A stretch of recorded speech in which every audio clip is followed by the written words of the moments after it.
they just couldn't leave Windows 11 alone. HoloLens 3 might be left too alone, and PlayStation 5 came up a little short.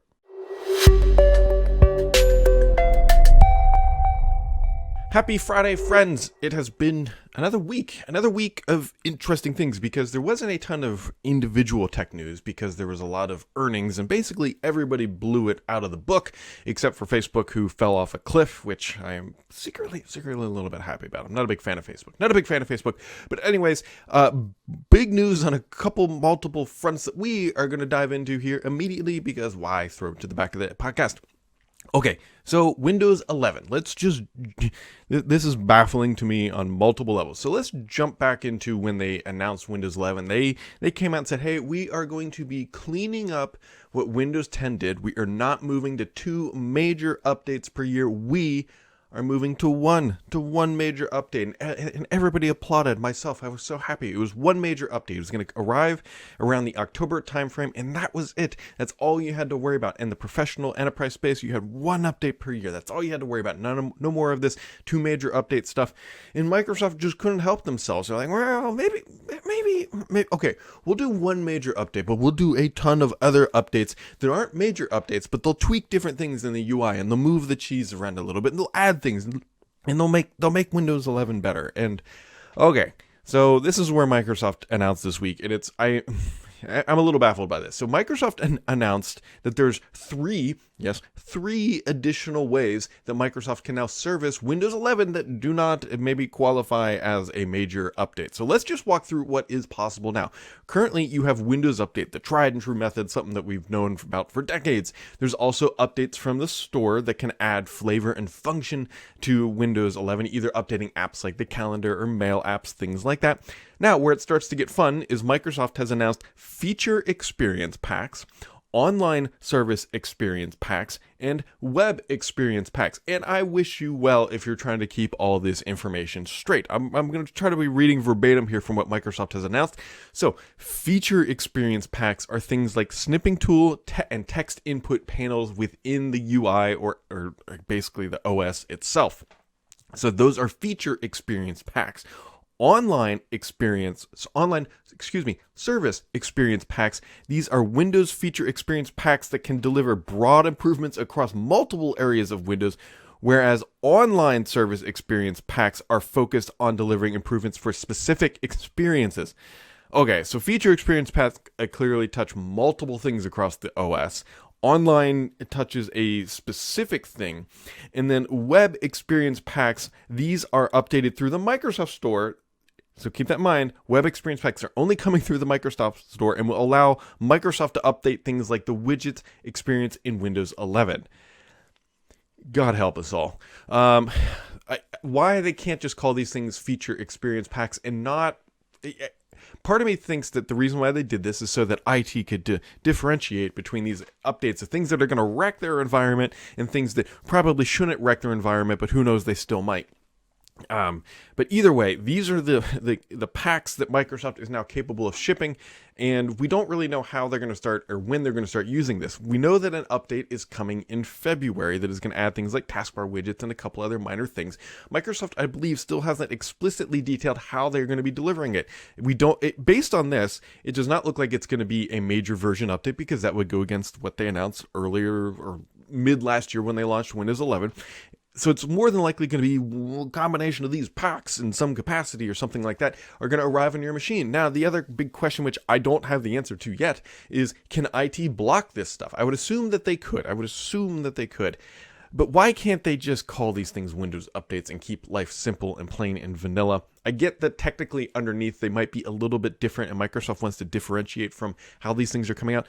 But, guys, there's a saying, it's called KISS, keep it simple, stupid. This is just blowing out what Windows 10 had set up with. They had 2 updates per year, going to 1 update per year. We're all happy. Now we have 1 official big update per year, but we're going to get rammed down our throat many different updates that it's frustrating for multiple reasons. One, I think all of us agree that we like consistency and we don't mind feature updates, but Microsoft just push it out in the fall. If people really want feature updates, they'll be in the release preview rank. I can guarantee most people do not really care about the little minor feature updates that are going to be dribbling out through these experience packs. it's extra headache that doesn't really need to occur, and they can have a bigger bang when they do their big updates in the fall. That being said, there's not much you can do. You kind of got to just deal with this. So be on the lookout for this kind of stuff. It's interesting. It's a little frustrating more than anything else. HoloLens 3. So let's talk about HoloLens 3. First off, I want to dig back in time, and if anybody's been following this channel since the dawn of time will know that I was the person who leaked that HoloLens 2 back then was delayed, and they punted it because Magic Leap didn't come to market and all that stuff. That was factual information that Microsoft had communicated to me at the time, and we had many conversations about that before that post was written, and I really appreciate that Alex Kipman came out and said that it was a joke today. Either way. So basically what has come out, and I have heard similar things, that the HoloLens 3 development is in shambles. That it's surprising here that something that Alex Kipman has leading now is in a little bit of chaos. Now, if you're not familiar with Alex Kipman, especially since he took a dug at me earlier today, which based on facts, whatever, he was leading Vista Ultimate Extras and Vista Ultimate. He was part of Connect, and now he was on HoloLens. And so, anyways, here we are. HoloLens 3. Is it delayed? What is going on? Here's what I do know. I do know that Microsoft is bleeding talent from that organization at a feverish pace. Now, that is not necessarily only them, right? A lot of companies are throwing a lot of dollars. Meta slash Facebook with their Oculus team, former Oculus team, whatever they're calling it this week, is grabbing a bunch of talent. Apple is grabbing a bunch of talent. Amazon is also grabbing a bunch of talent, and so is Google. So you have very wealthy and cash-rich companies attracting talent with all sorts of money. So Microsoft losing talent here is not all that unexpected. Got to throw Magic Leap in there too. I'm sure they're tossing dollars around to try to pick up talent too. So keep all that in mind, that Microsoft losing employees in that sector, not uncommon, not unheard of, not unusual. Now, is it delayed? Well, I think there's some wires potentially being crossed here, because Microsoft has a military contract where it's IVAS. It's a HoloLens for the military is the easiest way to describe it. It is behind schedule. It is over budget. If you've ever done a military or worked around military contracts, this is the norm. Now, it's not intentional that Microsoft is delayed or behind schedule on this. That's just the nature of how these things are. You're building HoloLens technology for the battlefield. There's a lot that can go wrong. Get a speck of dust in there, you're in trouble. So it's got to be very complex. So some of these wires are being crossed with that project and what is actually happening. There were deadlines in 2021. I do not know if it was explicitly to launch HoloLens 3 in 2021. It could be crossed wires with what is going on with that military contract and what is actually happening with Microsoft. Now, the one thing that out of these reports that did not sit well or make too much sense with me is that there was talk about how there was frustration or confusion about, are we building a consumer version of HoloLens 3 or are we building an enterprise version of HoloLens 3? Anybody who's worked on hardware and product inside of Microsoft will know that the answer is enterprise. Consumer only comes into the conversation primarily when you're talking about Xbox, maybe a little bit Surface, but Xbox is where you build consumer hardware, not in HoloLens. You even look at where HoloLens is selling today, and it is definitely in the enterprise space. Microsoft stopped pushing it towards the consumer, and I don't think that they are dedicated or driven towards the consumer, which leads into the next point, the relationship with Samsung. Well, first off, before we even talk about what came out with that, Microsoft has had a relationship with HP, Samsung, all these guys with Windows Mixed Reality. There's no reason not to believe that this is an evolution of that conversation. Samsung very well might want to be getting into the VR AR space. No surprise there. They have a massive R&D space. They also have a massive user base through their Galaxy line of devices. And so for them to build a HoloLens type device, not unusual. Getting help from Microsoft, not unusual. Also, it would not surprise me in the slightest that if partners came to Microsoft and said, hey, what are we doing for this, HoloLens stuff for the consumer? Microsoft very well might say, look, that's your territory. We are focusing on the enterprise. Don't touch it, at least not in the same capacity. And you guys go run with that, much like they did with Windows Mixed Reality. Do not forget that Windows Mixed Reality exists. Now, Microsoft has not done a great job of updating it and keeping it fresh and keeping it in everybody's top of mind, but it still exists. It would not surprise me if we were going to see future iterations of that from these partners. I don't believe that HoloLens 3, Microsoft is taking all of their HoloLens stuff and just going to the curb and dropping it in the bin and just saying, we're done. Like, that is not, I don't believe that is accurate, and that is how it was portrayed in some outlets, that Microsoft was just abandoning it That is not what I am hearing. But things like this take time, and I'm not thinking that HoloLens 3 is delayed, or delayed is the wrong word, canceled outright. So there you go. The most pressing thing of the week is Microsoft has become unclear about Windows 11 emojis. Now, we got these sweet 3D looking emojis, then they shipped us these terrible looking 2D emojis, and now Microsoft is back sort of saying, like, look, yeah, we're going to bring those 3D emojis. That stuff we shipped earlier, that wasn't it. We're still working on it. And so our emoji nightmare might eventually come to an end. So that is that. On to the gaming news. So Phil Spencer getting a huge award, or will be getting a huge award, the Lifetime Achievement Award from DICE, also known as DICE. Well deserved. It is, he's changed an industry, and so it is going to be a recognition of that. I think it is well deserved. I think he has done a phenomenal job turning the Xbox boat and org around, and at least putting them in a direction of sustainability and of interest. I mean, you look at where Xbox One was in its life cycle before he took over, or that whole product line. And when he took over and things like Game Pass, he has really shaped an industry, and that is hard to argue with. Interestingly enough, Microsoft has come out and said, hey, we don't think we're going to actually have to have any concessions with the Activision Blizzard deal. Now, I for sure thought they might think they'd have something, but Microsoft thinks they're going to be able to slide this $70 billion acquisition through the regulatory bodies and not have anything. Now, their biggest point here is that after this acquisition, they will be the third largest gaming company. Who will they be behind? Tencent and Sony. So from that regard, and that's something I had mentioned previously, is like, hey, like, yeah, they're going to spend a bunch of money, they're going to grab a whole bunch of IP, but they're still the third biggest, so they're definitely not in a monopoly on that side. I still think that if they get any pressure, it's going to be because they're just so big on the other sides of Microsoft. That could be a point of contention still. Multiple seasons for Halo. The show have been planned, apparently. The show premieres March 24th, and I have heard, now this is one source, and I don't have all the details yet. I have heard that it cost around, this is like about a $70 million investment for Microsoft, somewhere around there. And I don't have all the details, but it's somewhere around that figure for Halo Infinite, the TV series. Now, Microsoft definitely looks at this as a marketing tactic. Got to keep in mind, the series is going to come out. I bet they are fully expecting to see things like Game Pass numbers increase. People watch the show, they say, hey, I want to go play as Master Chief and go play the Cortana adventures. And so they will go download Halo Infinite. So it's a very expensive marketing aspect, but that is one potential way that Microsoft is looking at this new TV series. And I shouldn't even say potential. They absolutely are looking at it in that regard. On the PlayStation side, we did get some numbers out of Camp Sony. They have sold 17.3 million PlayStation 5s. Now, notably, this is less than the 20 million PlayStation 4s that had sold during this point in its life cycle. So it's like, is PlayStation 5 suffering? Is it not as good? Well, that's an easy remark to make. We all know the reason why it does not match up. It is because, right, chip shortage. That is the figure of the week, or the term of the year. I should even say figure of the week. So either way, that is my take on it. At the end of the day, if PlayStation 5 sells none, it doesn't really change the world of Xbox. At the end of the day, Microsoft would probably be happy. Actually, they'd probably be more concerned, because then their Activision deal would not be going through if PlayStation 5 just fell off a cliff. So either way, that is just a little factoid, a little data digit for you on that. Speaking of gaming stuff, Wordle, a massively popular online game, was acquired by the New York Times. And the only reason I bring that up is it's like everybody's going to gaming as a service, even the New York Times. Even the New York Times. So, on to the questions of the week. We have got quite a few in the hopper, my friends. So, let's just see. Migi says, there is a battle of acquisitions in the video game industry, and we are only in early February. Yes, we had, what was it, Zynga? Who was it? Was it Zynga? Whatever. I went out there.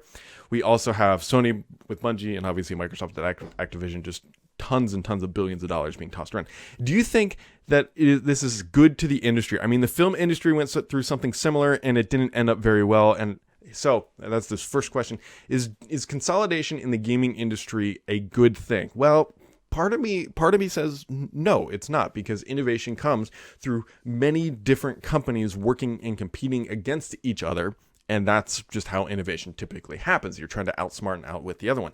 Now, on the other side, this aggregation and consolidation in the industry has already happened. Like this isn't new. This is just the top dogs buying up the bigger top dogs. Because look at Activision. They were huge. They had been buying up studios left and right. And so they were already, this process was already happening with the smaller indie shops. So on one hand, it's like, I don't love major acquisitions like this because it does take some talent and some considerations out from the market through and putting it into the bucket of Microsoft or Bungie into the camp of Sony. From that regard, at the end of the day, it's also an inevitability. This is how the market works, and it's not surprising. It's honestly more surprising it took this long that it happened. But you can look at companies like EA, and there are other publishers and gaming companies out there already consolidating and trying to build up. So there you go. And I don't have strong opinions either way. I guess maybe potentially it'd be more negative for the industry, but the challenge reason why I hesitate just a little bit is that I believe that Game Pass is a net win for the consumer at the end of the day because it's cheaper to get access to all those titles. There's a lot of games I would not have played if they were not in Game Pass, so it's a little bit of a toss-up. He says, I have another question. Xbox has big problems to enter in Japan. Do you think they are doing okay to solve it this generation? What partnerships and acquisitions would help them achieve this goal? Xbox in Japan is a tale as old as time. It is always going to be tough. Microsoft is not a homegrown company there, so it's hard to compete against things like Nintendo and Sony because, hey, they're headquartered in Japan. That's just, they're a very loyal demographic, and they typically stick to their own brands, which no problem, no issue. I mean, that's just the culture. And Microsoft, I don't know if there's any easy acquisitions because, one, it's hard for companies to acquire Japanese companies. There's a lot more regulatory hurdles to go through. And so I don't know if there's an easy Microsoft buy Sony. I mean, that would solve their problem, or buy Nintendo, but we both know that is not going to happen. Ring of Void says, now I'm going to have to listen just to see if Brad name drops Stardock as the premier gaming acquisition. I will make no comments on my company being acquired or acquiring or even in those conversations. But yes, Stardock does make a lot of games. And we met Galsa 4, I believe it just shipped their second alpha update, I believe. You can go check that out, but no relationship to the above or aforementioned. Hag says, I think says, could HoloLens 3 really be dead? If so, what would come next for Microsoft in the AR VR world? I doubt it's dead. First off, there's the military contract, which is worth many billions of dollars. It is not, I would be shocked if it is dead. Microsoft has put so much money and effort into this, and HoloLens 2 pretty much stands out on its own, at least in the marketplace today. I mean, it's something you can quite literally go buy if you want right now and get set up and running with holograms through their headset. I doubt it's dead. I think it's just taking longer to come to market than anything else. Mr. PKI says, I know you were distracted with Kansas City losing their championship game, but what did you think of the Halo TV series trailer? First off, I thought there's a caveat to this, which Mr. PKI hits on here in a second, which whatever we'll talk about in a second here. I didn't want to spoil it. I thought it looked pretty good. I think it's interestingly enough. I think it was smart that they are going on their own timeline. They're not trying to integrate too deeply with the actual story that's happening in the video games. They're off on their own little tangent, which I think is good. It says, are you going to sign up and pay for Paramount Plus premium streaming to watch the new service? That I more than likely, yeah, just to watch it. And then what about the Chevy Tahoe in the background of some scenes? Yes, some people point out it looks like almost like a late 90s model Chevy Tahoe. Now, keep in mind, I believe the series is set 500 years in the future, and maybe somehow a Chevy didn't turn into a rust bucket through that 500 years, which is a little interesting that they didn't maybe scrub that out. But it does remind me, was it Game of Thrones? There was a Starbucks cup in the background, and maybe they missed a spot with some CJ, that's an old Jeep, CGI. Maybe it was just a little bit missed. Usman says, what beans can you spill about the future of HoloLens? I've filled that one out already. Scroll back, I guess, a little bit. It says, I'm not surprised about the quality control issues with the IVAS program since the laser scanning display engine isn't great outdoors and can cause eye strain. How much of Microsoft's response to the article was damage control? It's all damage control at the end of the day, right? The fact that they're coming out and swinging means that they know you got to be careful or be looking detailed about how they respond to the acquisitions, because there is truth to what the report that came out. There's absolutely truth. I know that org is not run well, and I know that people are not happy and people are leaving fairly fairly regularly through there. That being said, you got to be careful that it was an unannounced product that was delayed, which does happen in that there's internal timelines from that. But when it's not a publicly announced thing, Microsoft can be a little bit more, strict in how they talk, because it's like, hey, we didn't announce anything, so how can we say it's delayed? And be like, hey, look, we're just still on our own path, because they never publicly announced when HoloLens 3 would be delivered. But there's no way that they just are looking at all that and dragging it to the dumpster. That would be insane. Paul Gutha says, might we still see an implemented dark mode with a new build coming out next week? There is some dark mode aspects into Windows 11, more robust. I don't think so, because Microsoft didn't say it was coming. Actually, so I would not expect secret Easter egg updates.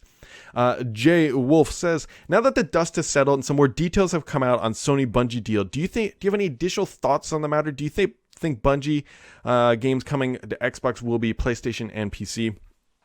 I do see future games from Bungie coming to many platforms. I think Sony has absolutely realized, much like Microsoft did, that, hey, if you put your game into Steam, you're going to make money, and not just a little bit of money, but a lot of money.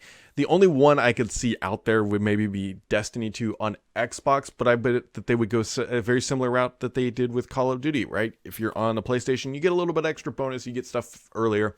But at the same time, Microsoft has a massive war chest now called Call of Duty. And if PlayStation wants to get cute about ripping things off of Xbox, Microsoft would retaliate, I think, in that regard. I think Microsoft's plans right now is to put it everywhere. I think Bungie's plans and Sony's plans right now are to keep it everywhere. They've already invested so much money, and they've got such a massive and thriving user base. It would be crazy to rip all that away just for the namesake of exclusivity, and I don't foresee them happening it. I definitely think Destiny future titles and content will be coming to all platforms.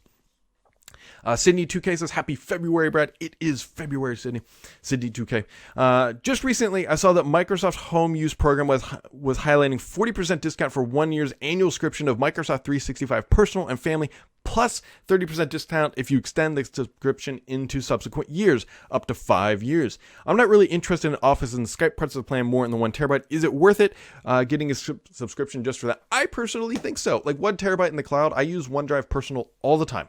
It's actually one of the easier ways that I transfer content between my PC and my phone, is I dump stuff up there and then download it on my phone. It's an easy way until we get iMessage on the PC. And so I personally think it just for one drive, a terabyte of cloud storage, it's relatively cheap, and I do think it is definitely worth it. And Chris H, wrapping it up, says, I recently acquired a refurbished Surface Pro 4 for next to nothing, and it was offered Windows 11 through the dev and beta and release channels of the Insider program. It has a 6th gen i5. On an old desktop with a 3rd gen i5, I'm only offered Windows 10 through the Insider program. Do you think the 6th and 7th gen might be able to access Windows 11 for the long term through the Insider program, or is that something specific to Surface devices or a glitch? Right now, it shouldn't have been offered. Now, because it was refurbished, I don't know if maybe the person prior to you potentially had it, but even then, that should have been wiped clean and been reset. Technically, you can run. Microsoft said that you could run older hardware in the Insider program for a limited time. My personal recommendation would be I would stay on Windows 10 on those devices, mostly just because Microsoft has been cagey about the updates. We're already getting 3 additional updates coming through these pack stuff, and candidly, I don't know if you're missing too much on the Windows 11 side yet, unless you like the UI stuff, and then even that self-plug. Start 11 can make your Windows 10 look like Windows 11 with the start menu replacement. That aside, I work on that program every day. This might be more of a glitch than anything else. I personally would not be running Windows 11 on a device that we know is not publicly supported in the primary release channels, just because, in my opinion, you're asking for trouble. You're giving Microsoft free information, even though they told you your device isn't good enough, but we still want your data. Like, that, to me, just doesn't sit well. So I would personally keep it on 10. And thanks for listening each week, Chris, and to everybody else. Thank you for listening. This is always the best part of my week. It's my favorite part of the week, and hopefully you have a wonderful week ahead.